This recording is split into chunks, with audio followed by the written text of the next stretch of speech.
you told me that I had a chance, so then I popped out and did it again and did it again and did it. बन गए डिट, बना ली deal. दुनिया वालों, दोस्तों, इस एक इंसान ने आधे से ज़्यादा क्रिएटर्स के इस आइडिया पर पानी फेरा है। इस एक इंसान ने इन आधे से ज़्यादा क्रिएटर के, आधे से ज़्यादा फुटबॉलिंग फैंस के सपने तोड़े हैं, और वो है एक 66 साल का, शाउट आउट मोहम्मद कैफ, 66 साल का जियान पिएरो गैस्परीनी। 8 साल तक सींचा हुआ वो फल जो अटलांटा है बेसिकली, जिसके ऊपर काम किया हमारे माली गैस्परीनी ने, उसका फल उसे आज मिला है in the form of a Europa league title.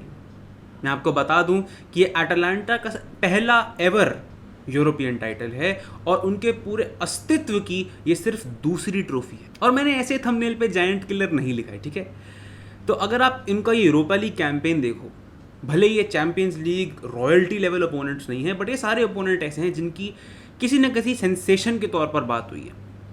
फिर चाहे आप स्पोर्टिंग को ले लीजिए, रूबन एमोरिम की स्पोर्टिंग, वो रूबन एमोरिम जिनको एक टाइम पे यूर्गन क्लॉप का सक्सेसर माना जा रहा था, उनको हराया अटलांटा ने।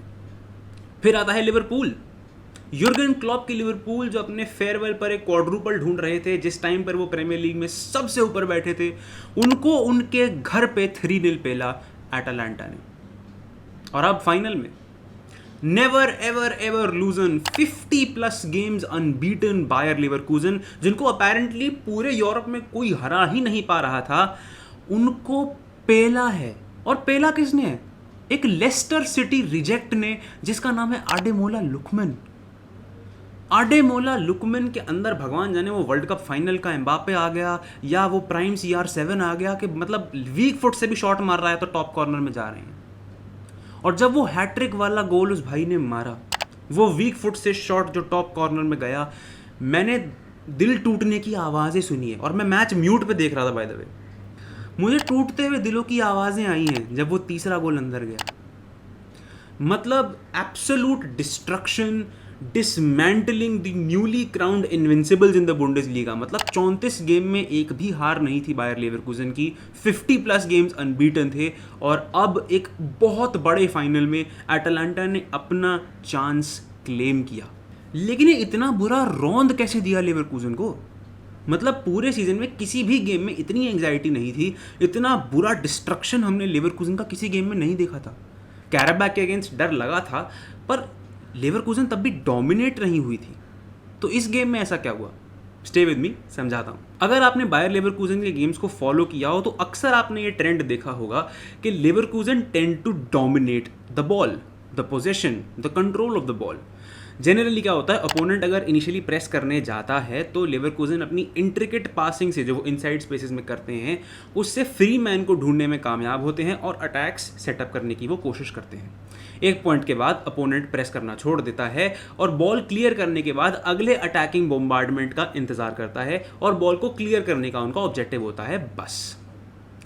इस गेम में however Gasperini came with a plan, and the plan was to go all in, full on चढ़ के खेलना है, केओस क्रिएट करके रखना है, लेवरकुसन को सोचने तक का टाइम नहीं देना है, और full on physical intensive attacking press. Right wing back Zappacosta opponent के बॉक्स के एज पर खड़ा होकर प्रेस कर रहा है और कोई डर ही नहीं है। पीछे के 3 सेंटर बैक जो हैं और जो मिडफील्ड में प्लेयर्स हैं, वो सब इतना अग्रेसिव और इतना, I am sorry for the word, but गलीच होकर के प्रेस कर रहे थे कि लेवरकुसन के पास टाइम ही नहीं था। लेवरकुसन को पास निकालने का मौका ही नहीं मिल रहा था। Because of that they were delaying the buildup. और यहाँ थोड़ी सी टैक्टिकल गलती हुई मेरे हिसाब से from the perspective of Xabi Alonso. अगर आप स्टार्टिंग 11 को देखो जो लेवरकुसन ने फील्ड की, और उस फ्रंट 3 को ध्यान से देखो, तो वो है आडली, फ्लोरियन वियर्ट्स और जेरेमी फ्रिम्पोंग।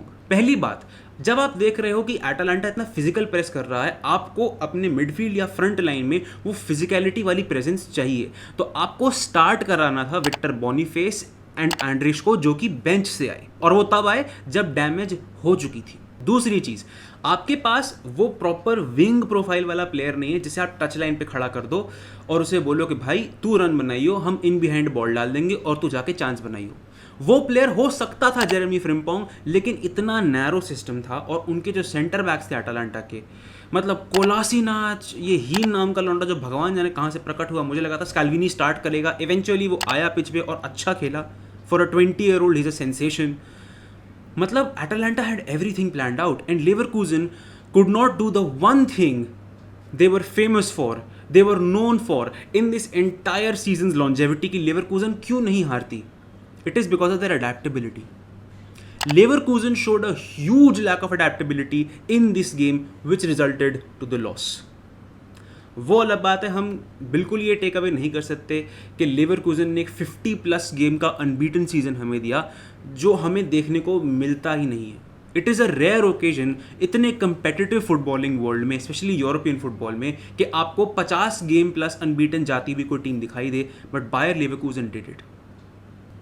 उन्हें तो आप इतिहास में याद रखेंगे, उनकी आप तारीफ़ें कसीदे पढ़ेंगे जो है बिल्कुल, लेकिन साथ ही बात करनी होगी अटालांटा की भी, तारीफ़ करनी होगी अटालांटा की, और तारीफ़ करनी होगी गैस्पेरिनी की, जो इवेंचुअली विलेंस बन के उभरे हैं स्टोरी में, पर उन्होंने दिखाया है that they can out play any one and how experience can always get the better of youth.